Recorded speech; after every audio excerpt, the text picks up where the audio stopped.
Thank you, boss. Nakaka-good vibes yung ngiti ni kuya, no? Sunod mo namang kalaban is yung init. May mga motor na hindi naman siya ganun kainit, pero mainit pa rin siya. Gets mo ba? May sense ba? Binuo mo na? Hindi pa. Bili mo na ng Aerox ko. Ano ba ang pro pagka pinang daily mo ang big bike? Siyempre, mayabang ka. Yun lang yun. Sobrang daming stress sa paligid mo, daming mga ganap. Kung saan ka makakahanap ng peace of mind, ng excitement, ng saya, huwag mong ipagkait sa sarili mo yan.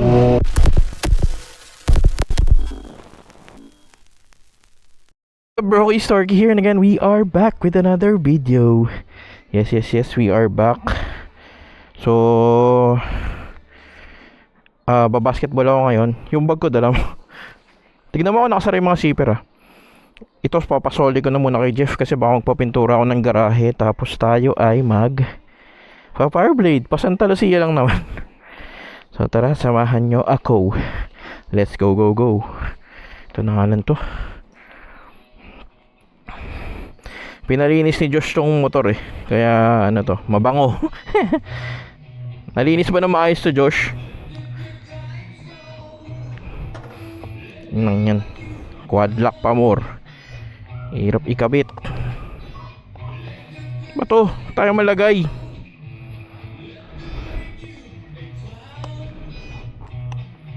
Mailagay.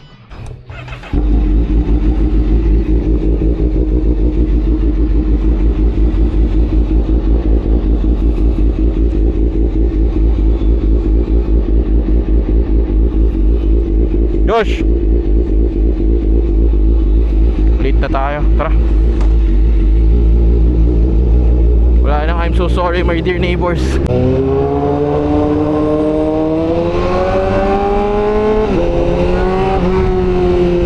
Kalimutan ko magpalit ng visor. Naka-iridium lens tayo. Actually kaya naman siya, kaso problema ko lang medyo may kalabuan yung mata natin, di ba? Kaya para sa safety na rin,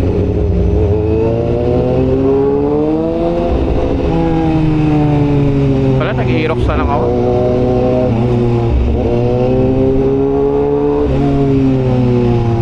Abot pa ba? Late na tayo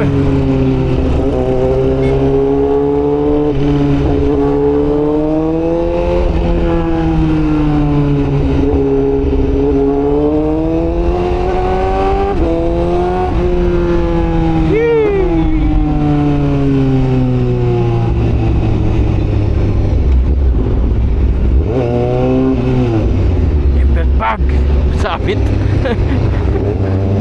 Shoulder bag ko umipiglas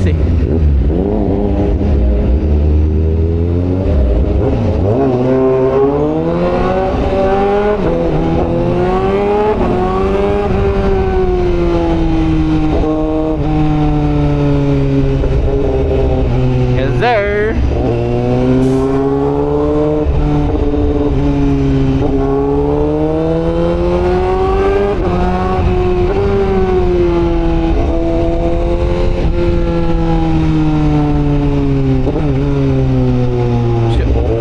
Ginamit ko to nung Chinese New Year. Parang na-miss ko bigla mag big bike. Kaso nakakapagod pa rin talaga. Kaya siguro more on nawala yung muscle memory natin sa sports bike. Kaya pagkatas ko magmotor, after kasi nung nag-mega mall pa kami, pagod ako boy, para ako tatarangkasuhin.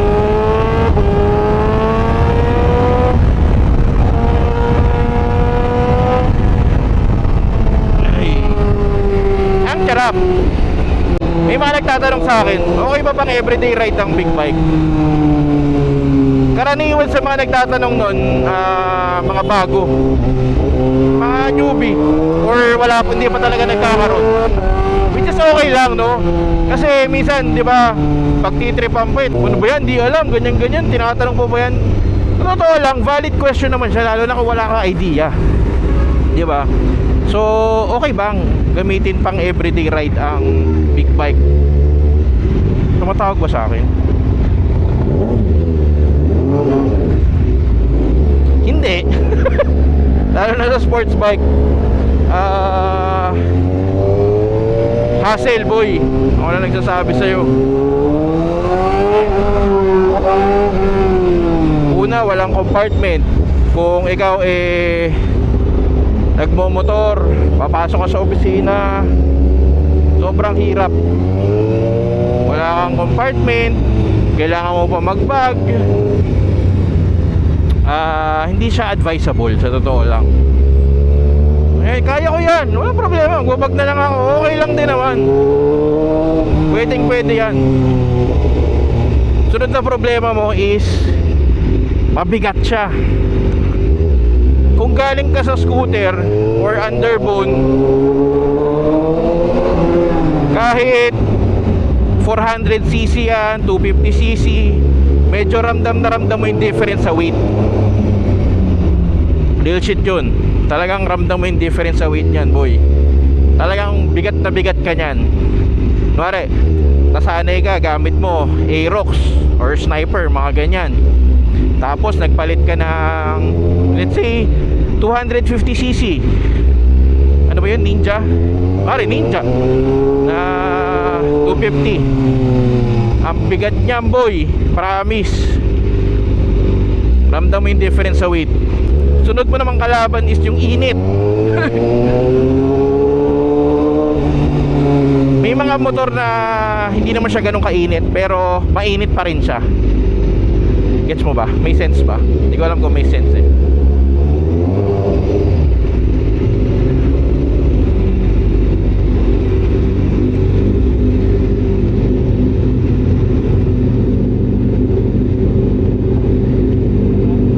Kita ba? Bro, ikaw na kumuha ng ticket ko ah. Kunin mo na. Ate, sa kanya na lang.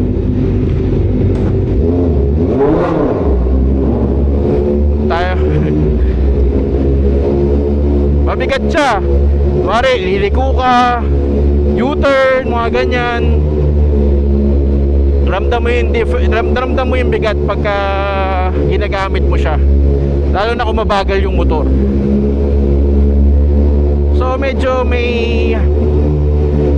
ma-hassle ka. Syempre sa lugar natin or sa bansa natin alam mo naman na ang pangit ng kalsada, napaka-traffic. So kailangan mong i-factor in yung mga ganung bagay, no? Nakakahilo. Ay, kunwari ngayon, bigat na ako dito sa motor.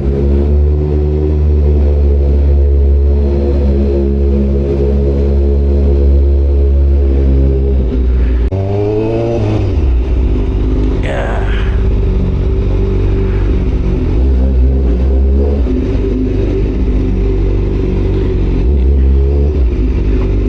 There we go. Sup, yo?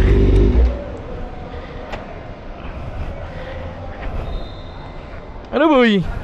Long time ah. Oo nga. Busy ka din eh. Kaya nga eh.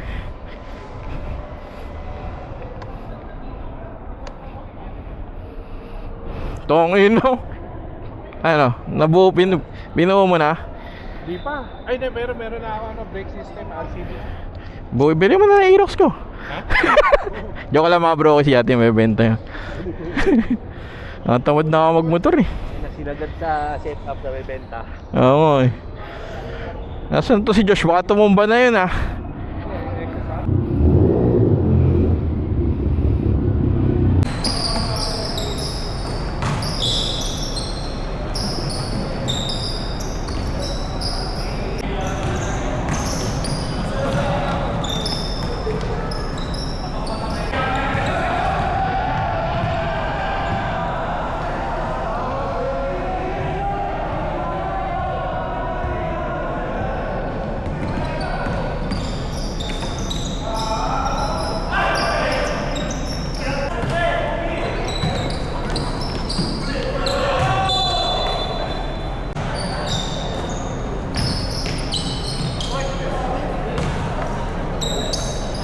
Tapos na tayo mag-basketball, guys.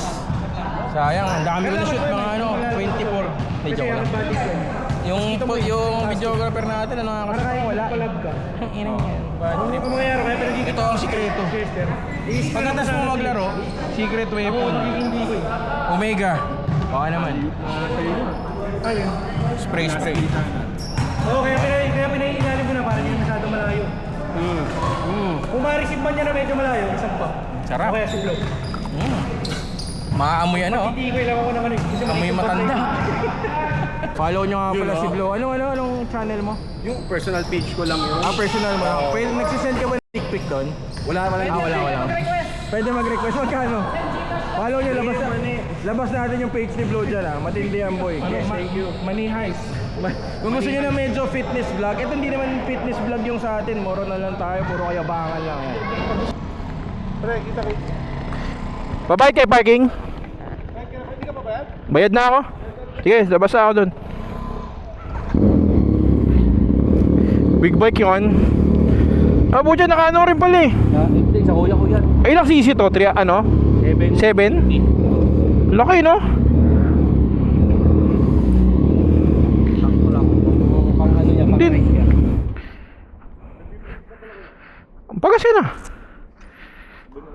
Sabi ko sa'yo, tinatanong kita kanina kung pagas ka na lang dun, ha? Ano boy? Ingat. Oy, ingat ha. Dire-diretso na tayo.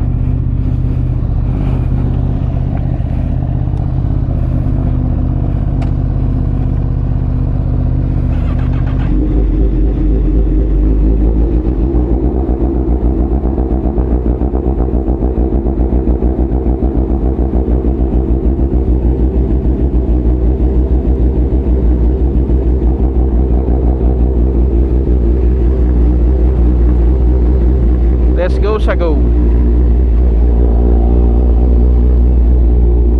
Pre, ingat.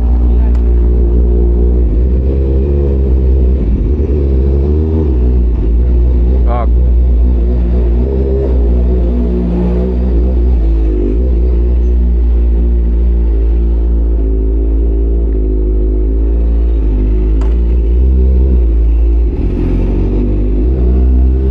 Naka-shorts pa ako. Kalimutan kong dalhin yung pantalon ko eh. No? Lapit lang naman tayo.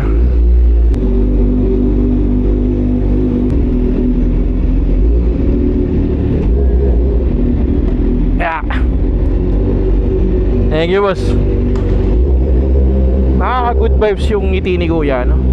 Parang sobrang light niyang ano, nilalang.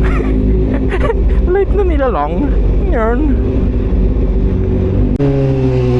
Tuloy natin later yung kwentuhan natin. Big bike for everyday use.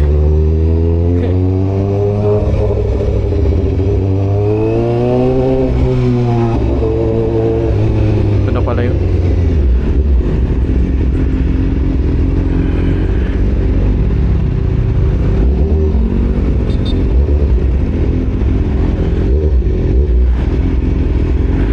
Bait ah, Miguel. Ay, sorry po.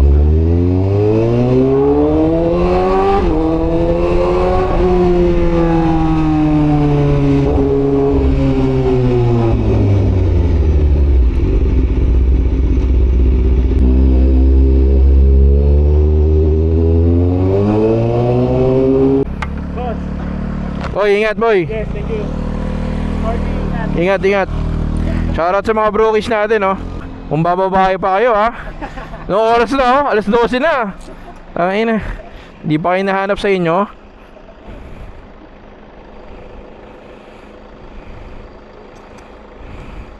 Ingay nito, boy.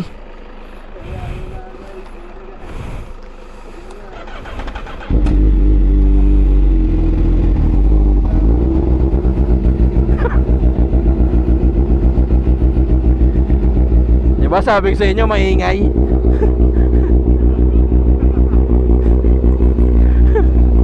Uy, thank you. Brother, sibat na ako. Tangina ba? Baka mareklamo na tayo dito. Yeah.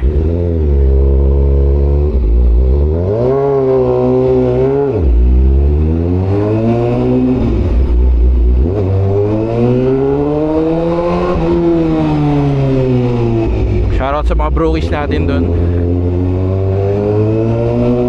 One way ba to? Hindi naman siguro one way to, no?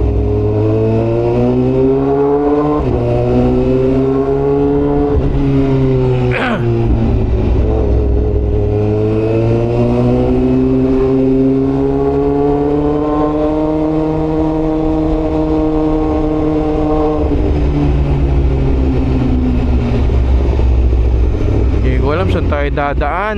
Marcos Highway na nga lang.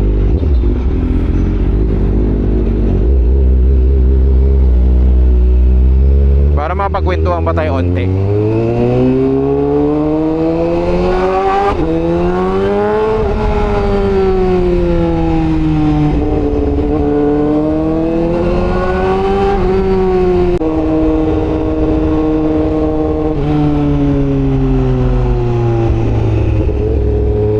So kanina na-discuss natin yung mga cons, no? Pagka pinang daily mo ang big bike or sports bike to be specific, kumari itong Fireblade na lang. Ngayon, discuss naman natin yung pros. Siyempre meron pa rin naman yan, di ba? Unang-una sa listahan, ano ba ang pro pagka pinang daily mo ang big bike? Siyempre, mayabang ka. Yun lang yun. Yun lang yung pro. Siyempre iba feeling pagka pinang-daily mo ang big bike, no? Siyempre may hirap yan, pero meron ding sarap. Kumbaga may enjoy mo yung parang pucha, araw-araw mo siyang gagamitin. Napakatindi mo nun, ha? Yabang mo nun sa opisina mo. Kung saan mo man gagamitin yan, pamasok mo sa school. Ibang level yun, boy. Diba? Hindi ka naman normal makakita na naka big bike lagi, diba? Tapos ikaw araw-araw mong gagamitin. It's like, what the fuck? Charot.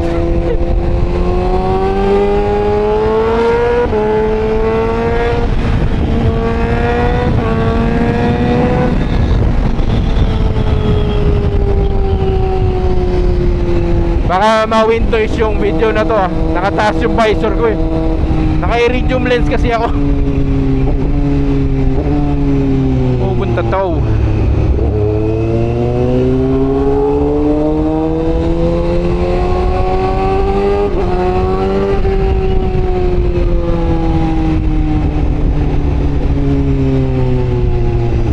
Iba yung magiging experience mo na daily basis, diba, na naka big bike ka.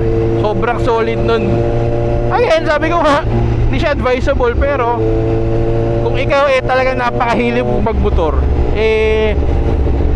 kahit pa paano, yun yung part ng day na may excite ka pumasok, papasok, pauwi, diba? Kasi gagamitin mo yung big bike mo eh. Again, not necessarily naman na kailangan mo sports bike. Kung ipag-daily mo kasi, mas advisable for me yung naka naked bike ka, or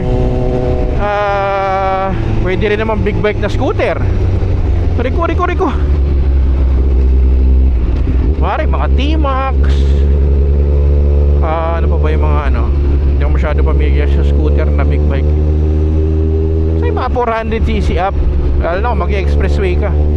Hindi ko alam kung anong issue doon sa 400cc na scooter na hindi nilalagay ng RFID. Wala na akong balita doon. Comment down below na lang kung ano namang ganap dyan. Pero yon, di ba? Basta sa panahon kasi ngayon, mga bro, sobrang gulo na ng mundo. Para sa akin lang, sobrang daming stress sa paligid mo, daming mga ganap. Kung saan ka makakahanap ng peace of mind, ng excitement, ng saya, huwag mong ipagkait sa sarili mo yan. Deserve mo yan, di ba? So kung isa sa magbibigay sa'yo ng kasayahan pang daily mo sports bike, Fireblade, go, di ba? Huwag mong pakialaman yung sasabihin ng ibang tao, hayaan mo sila. Hindi naman sila yung mahihirapan, hindi rin naman din sila sasaya, di ba? So yun lang ang ating vlog for today mga brokies, no? Tapusin na natin dito. Humayo tayo't magparami. Again, available na yung merch natin. Check nyo na lang dyan. Kung gusto nyo umorder, message nyo lang ako mga brokies. Yun lang. Peace out.